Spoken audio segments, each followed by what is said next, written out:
Bathroom எப்படி clean பண்ணணும் அப்படின்னு சொல்லிட்டு தான் இந்த வீடியோவே. ஃபுல் வீடியோ லென்த்தாக இருக்கும், கொஞ்சம் நான் அங்கே நான் ஃபாஸ்ட் ஃபார்வர்ட் பண்ணியிருப்பேன். நீங்கள் அப்படியே ஸ்கிப் பண்ணால் பார்த்தீங்கன்னா தான் ஒரு சில டிப்ஸ்லாம் உங்களுக்கு கரெக்டாக புரியும். ஓகேங்களா?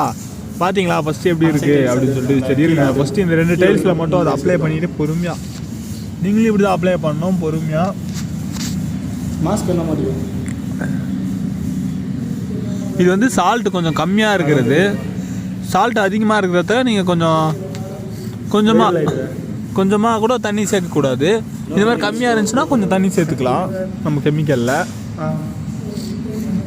இதே மாதிரி ப்ரெஷ்ஷை வச்சு ஃபஸ்ட்டு பொறுமையாக அப்ளை பண்ணிக்கணும். இப்போ இவர் அப்ளை பண்ணுறாருல இதே மாதிரி. அதுக்கப்புறம் ஸ்க்ரப்பர் இருக்குல்ல, ஸ்க்ரப்பர் இருந்தால் ஸ்க்ரப்பர், இல்லைனா இரும்புனாரு இல்லை பச்சை கலர் ஸ்க்ரப்பர் இருக்கும்ல, எது இருந்தாலும் அதை எடுத்து அப்படியே அப்ளை பண்ண இடத்துல அப்படியே தேய்ங்க. அது ட்ரையாக இருந்துச்சுன்னா கொஞ்சம் ஈரம் பண்ணிக்கிட்டு தேய்க்க ஆரம்பிங்க. தெரியுதுங்களா? ஒரு எக்ஸாம்பிளுக்கு அவர் தேய்க்கிற மாதிரியே கொஞ்சம் தேய்ச்சிங்கன்னா நல்லாயிருக்கும். முக்கியமாக நீங்கள் அந்த டைமில் க்ளவுஸ் போட்டுக்கணும் கையில். அதே மாஸ்க் இருந்தாலும் மாஸ்க் மாட்டிக்கோங்க. இப்போ தண்ணி ஓகே அந்த டைல்ஸ் அவர் கழுவிட்டார். இப்போ தண்ணி அடிக்கிறாரு பாருங்கள், எவ்வளோ அழுக்கு அப்படியே வருது தெரியுதா உங்களுக்கு? அந்த டைல்ஸ்லேருந்து இறங்கி கீழே வருது. டிஃப்ரெண்ட் ஓரளவு வந்துச்சு நினைக்கிறேன். சரி ஓகே இருங்க, நம்ம இந்த சைடு க்ளீன் பண்ணி பார்க்கலாம்.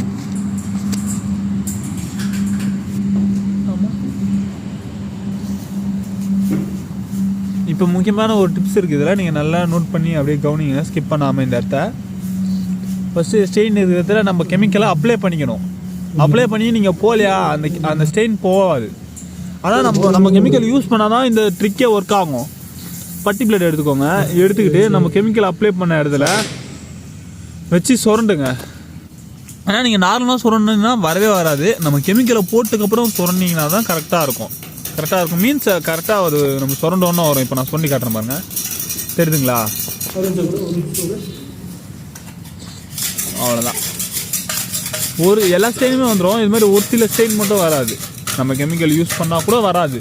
அதுக்கு நீங்கள் இது மாதிரி பட்டி பிளேட் போட்டு அந்த இடத்துல சுரண்டுறதா இருக்கும். ஆனால் நம்ம கெமிக்கலை போட்டதுக்கப்புறம் சுரண்டுங்க.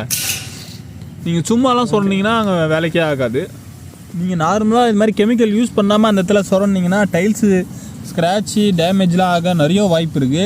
ஆனால் இது மாதிரி கெமிக்கல்லாம் போட்டதுக்கப்புறம் சொன்னீங்கன்னா அப்படி எதுவுமே ஆகாது. எங்களுக்கும் அது இது வரைக்கும் அப்படி எதுவுமே ஆனதே இல்லை. அதனால தான் நான் உங்களுக்கு சொல்கிறேன் இங்கே. ஓகே, இதுக்கப்புறம் நான் பேசுகிறத கம்மி பண்ணிக்கிறேன், நீங்கள் அப்படியே வீடியோ பாருங்கள்.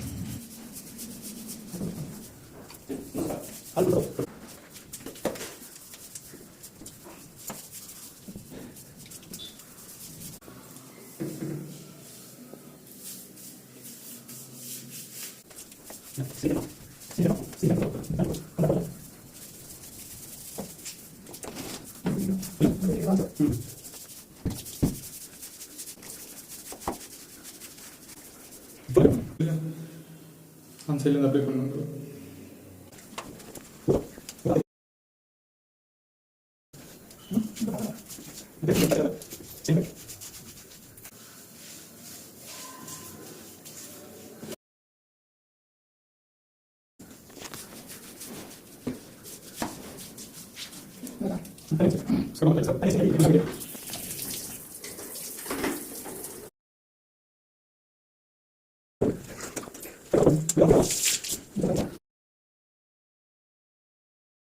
ஓப்பன் பண்ணுற மாதிரியா?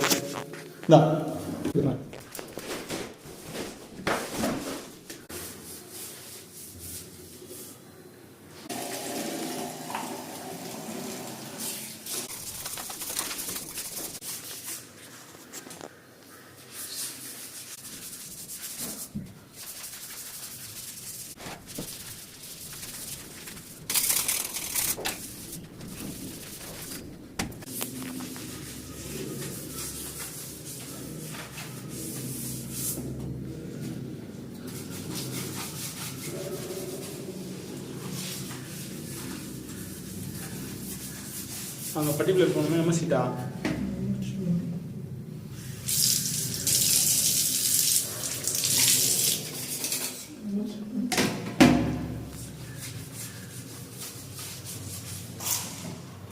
அந்த இடத்தை விடாங்க.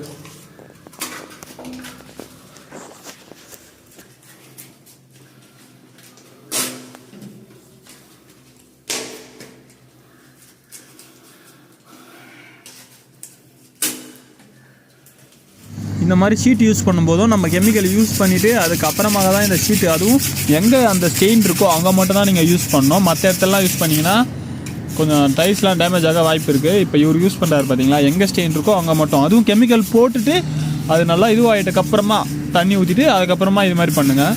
நீங்கள் நார்மலாக பண்ணிங்கன்னா நார்மலாக பண்ணாதீங்க ஓகேங்களா, கெமிக்கல் போட்டே பண்ணுங்கள். அப்போ தான் க்ளீன் 100% க்ளீன் ஆகும் அந்த இடம் ஓகேங்களா. ஓகே பாருங்கள்.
மறக்காம இந்த வீடியோவுக்கு ஒரே ஒரு லைக் மட்டும் கொடுத்துருங்க.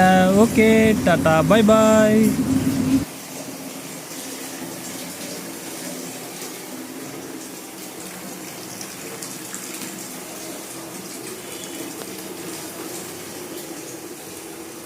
ஓ